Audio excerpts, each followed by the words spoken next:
Pensando em fazer alguma coisa ali para as pessoas poderem saber que existe aquele viveiro, aquele lugar tão bonito que está abandonado. Então não é só o centro, é todo esse conjunto, e que na área rural, ali nós temos muitas fazendas, etc., que poderiam aproveitar tudo isso e transformarem-se em atividades turísticas históricas, preservando a nossa origem. Produtiva, né? Comercialmente, economicamente produtiva. Do ponto de vista econômico, interessante, porque tanto a associação comercial, vamos falar de Mogi, Guararema, vamos pegar as principais, Mogi e Jacareí. Nós já tínhamos projetos de divulgar produtos da cidade, das duas cidades, do trem. Divulgar. O pessoal queria, quando é que vai ser a viagem inaugural? Que nós queremos fazer propaganda, no bom sentido. Claro que tudo isso estava sendo previsto de uma maneira bem discreta e muito bem planejada, mas havia, eu diria, até uma oferta maior do que demanda. Nós nunca precisamos colocar o chapéu assim, pedir por favor. Ao contrário, o pessoal vinha e dizia assim: isso nós precisamos, isso eu pinto, isso eu dou tijolo, a Votorantim queria dar mais alguma coisa, o outro quer isso, colocar aberto ali. Teve gente que queria dar o projeto, a gente vai dar o dormente, a Petrobras queria dar o diesel, os combustíveis, etc. E durante esse trajeto, nas duas pontas, nós poderíamos divulgar a cidade, divulgar o turismo, divulgar as empresas, divulgar não só as empresas, mas o comércio. Você imagine um trem chegando naquele centro velho ali tem. Imagina o comércio, como é que ia se beneficiar de uma atividade como essa, né? E você se aproximava mais de Mogi e das cidades que estão entre as duas distâncias. Osni, qual foi o grau de envolvimento, de diálogo entre vocês que faziam parte do Contur e o Legislativo e o Executivo? O Legislativo não foi envolvido, ele ficou em cima do muro. E o Executivo... Mas existiam mentalidades que pudessem pensar a respeito disso? Eles conseguiam vislumbrar esse foco econômico, produtivo e cultural? Não me lembro. Não me lembro no sentido de não ter um registro, né? Ninguém nos procurou, também nós não procuramos eles, talvez tenha sido uma falha nossa. Mas eu não me lembro havia alguns vereadores a favor, outros contra, etc. Mas não no ponto de se envolver como nós nos envolvemos, né? A televisão entrevistava a gente todo dia, jornais, tudo isso, né? E assim por diante. Mas e o Executivo, a gente tinha o diálogo com a Secretaria de Planejamento, com o próprio prefeito. Você se lembra, na Secretaria do Planejamento, quem era a pessoa representante naquele período? Com quem vocês falavam na Secretaria do Planejamento? Era o arquiteto Pedro, que ele tinha até umas boas ideias sobre isso. Eu me lembro, me lembro perfeitamente, de que ele disse: não, nós podemos fazer essa nova praça preservando o trilho, né, que esse era o pouco da discórdia, mas ele mesmo disse, numa ocasião para nós, disse: olha, eu sou até a favor disso, mas infelizmente ordens de cima. Né? Eu me lembro que eu fui chamado, que chegou uma época, nós somos do Ministério Público, nós fomos fazer uma denúncia que estavam dilapidando o patrimônio histórico da cidade. Porque uma coisa é você tirar aquilo, a outra coisa é você destruir aquilo. Uma coisa é você cortar, você eliminar, você suprimir o seu patrimônio histórico. A outra coisa é você destruir, né? Nada contra você ter um projeto novo, você precisa desviar o rio, você precisa fazer uma ponte porque vai ter inundação, enfim, você precisa mudar o aspecto urbanístico da cidade. Tudo bem, vai fazer o quê? Se é para o bem, que não é o caso. Mas aí você vai preservar aquilo, você vai tirar, você vai catalogar, você vai codificar as peças, até para que elas possam eventualmente ser montadas em outro local. Aqui não. Aqui houve uma ideia muito clara de destruição, ao ponto de eu tenho fotos, posso lhe mostrar, que você vê de noite o pessoal vinha com maçarico para destruir o trem, destruir aquela peça que faz o desvio do trem, destruir, cortar, maçarico, no sentido de justamente não mais ser usado. Como isso? Mas essas pessoas eram, esse grupo que executou esses serviços, essa empresa, eles eram autorizados pela prefeitura. Como isso é uma destruição do patrimônio, então nós fomos ao Ministério Público. E fomos ao Ministério Público Federal. Estadual, me lembro que nós fomos lá, assim, vamos ver e tal, e ficou assim. Mas o federal não, o federal comprou a briga, me lembro que a sede do Ministério Público Federal era em São José dos Campos, nós fomos lá, era uma procuradora, uma senhora, ela ficou horrorizada, ela inclusive embargou as obras de destruição, ou de, entre aspas, de reconstrução do antigo centro.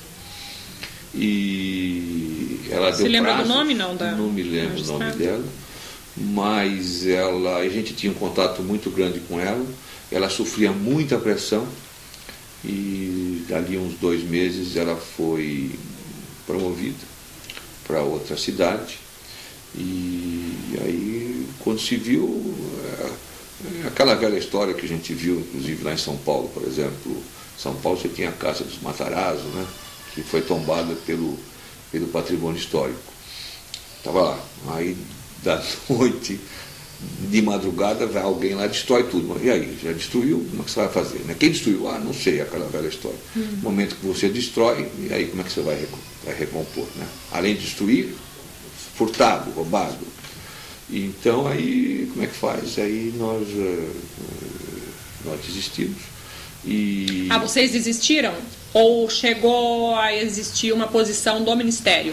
Não, na realidade foi o seguinte, né, a prefeitura, de uma maneira inclusive pouco ética, na época, ela contatou os membros do Conselho de Turismo, do Contur, são vários membros, né, mas me lembro agora 18, 20 pessoas, e de uma maneira que eu não gostaria até de comentar, ela pediu a assinatura de uns 8, 9, 10, no sentido de não, nós não estamos de acordo com o projeto do Contur. Depois disseram até que pediram até desculpas por ter aceito a assinatura desse manifesto. No momento em que você tinha 10, 12 pessoas com assinatura, a prefeitura disse, olha, o Contur, a maioria do Contur está com a gente, nós vamos continuar o projeto, então nós, da diretoria do Contur, nós pedimos demissão dos respectivos cargos e hoje o Contur existe. E vocês pediram a demissão? E nós pedimos toda a exoneração dos cargos do Contur, da presidência, da vice, etc., e também do Fontur, lamentando apenas o que havia acontecido, porque já estava tudo destruído, nós não tínhamos mais o que fazer. Mas foi muito largamente para a mídia, a televisão veio, entrevistava a gente, era uma briga boa, né? E a gente estava animado porque o Ministério Público Federal estava querendo nos ajudar, mas você não imagina, eu recebia na minha casa ligações de Brasília,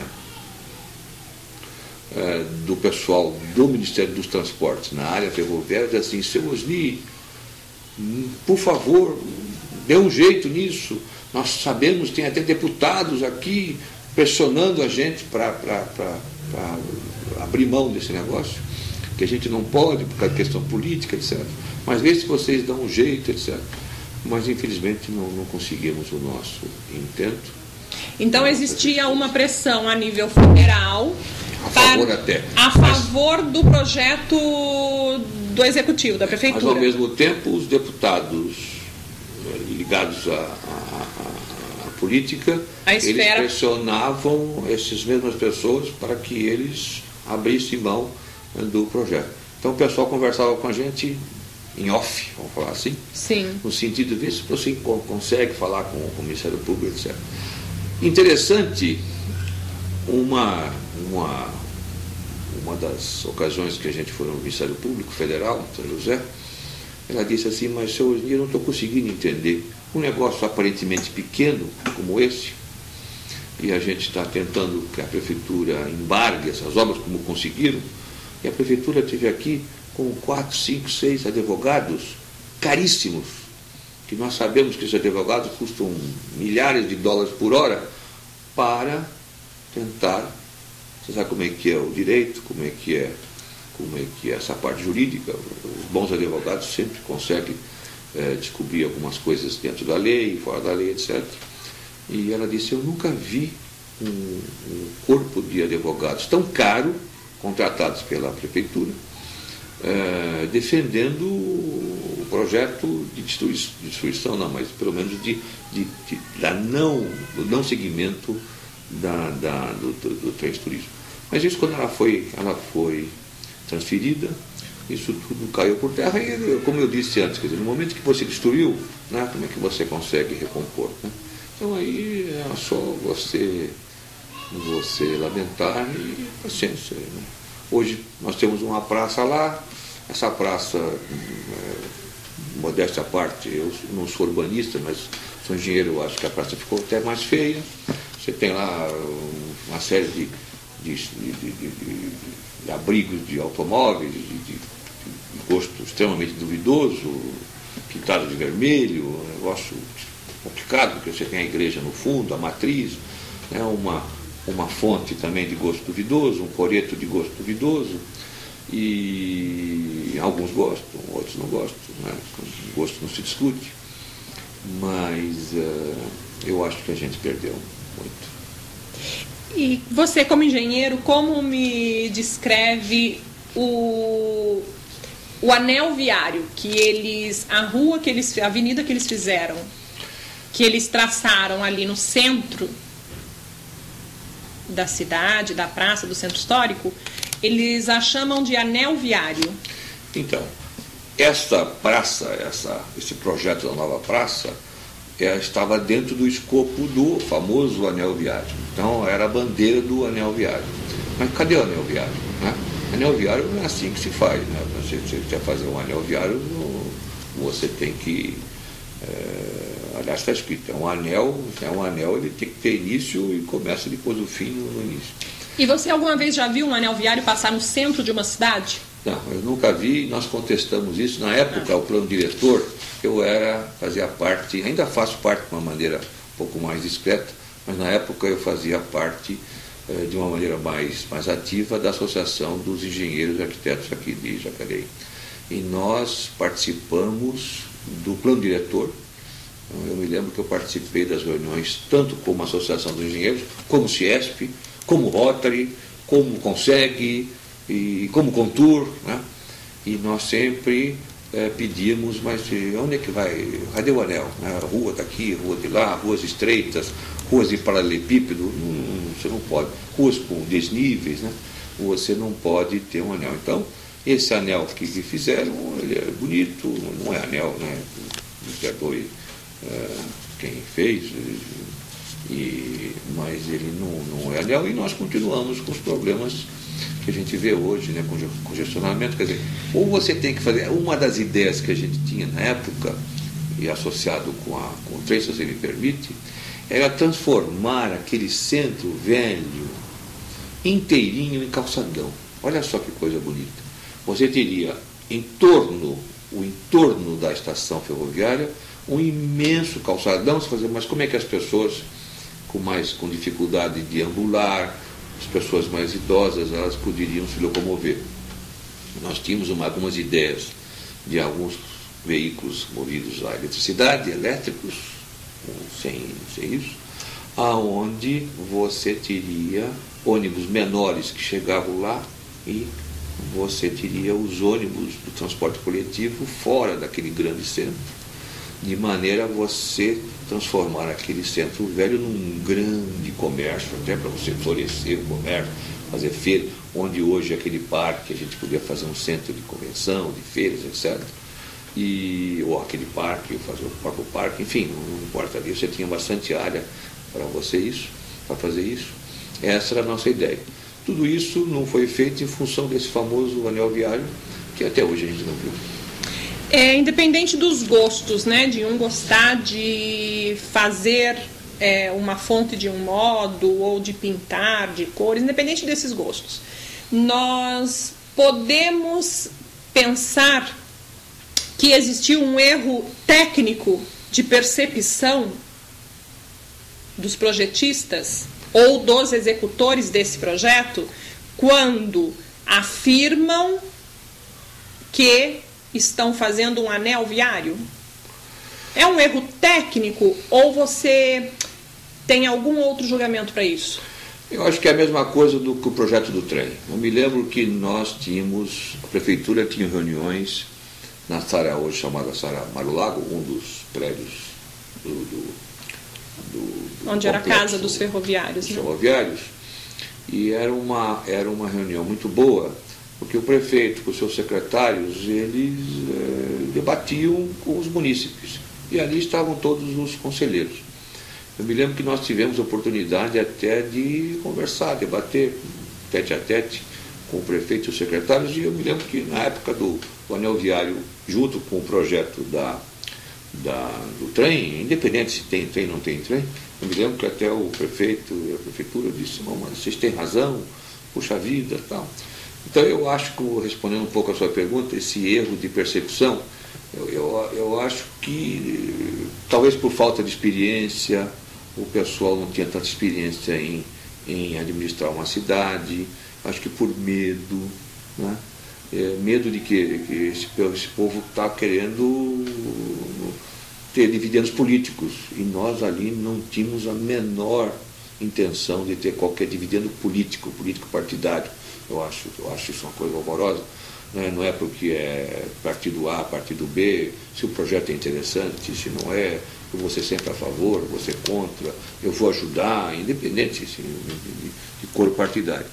Mas eu acho que houve um certo medo, um receio nesse sentido, e disse, esse povo talvez vai crescer politicamente. É uma opinião absolutamente pessoal minha, e em função dessas coisas, uma coisa vai levando a outra. Você uma vez me descreveu um diálogo ou que você ouviu uma pessoa dizer a respeito do projeto de vocês, do Contur e do seu projeto, que era um projeto amador. O amadorismo não foi nesse projeto. O amadorismo foi um projeto que a gente queria fazer de colocar câmeras de televisão, um sistema integrado de supervisão da cidade. O CONSEG, o Conselho de Segurança da cidade, como eu disse no início, ele tem essa função de ligar as entidades, pessoas, associações de bairro, associações comerciais, industriais, etc., com as autoridades policiais e municipais. Essa integração que é o objetivo principal do CONSEG. Visando o quê? Visando uma boa segurança. Segurança não é só polícia na rua. Segurança não é só viatura na rua. Segurança não é viatura correndo para cima e para baixo. Segurança é a rua pavimentada. Segurança é ter as ruas com as placas, com os nomes. Porque no centro você tem umas plaquinhas tímidas aqui. Mas e no resto? Então você precisa de uma emergência, você precisa de uma ambulância, você precisa do resgate, você precisa de uma viatura policial num determinado bairro. O policial às vezes não é daqui, não conhece bem a cidade, ele não consegue chegar lá a tempo, porque não tem placa na rua. Ele tem que... Quer dizer, estou falando em termos de minutos, às vezes são segundos, são cruciais para que a autoridade policial ou médica, desculpe, chegue a tempo. Então, segurança é você ter ruas iluminadas, segurança é você ter pavimentos. Eu presenciei no CONSEG casos incríveis em que viaturas novas que foram perseguir um bandido ou foram acudir alguém e quebraram o eixo porque buraco nas estradas mais longínquas, mais rurais. Então, segurança é esse conjunto. Quando eu era presidente do CONSEG, nós chegamos a fazer reuniões itinerantes do CONSEG em vários bairros. Nós dividimos a cidade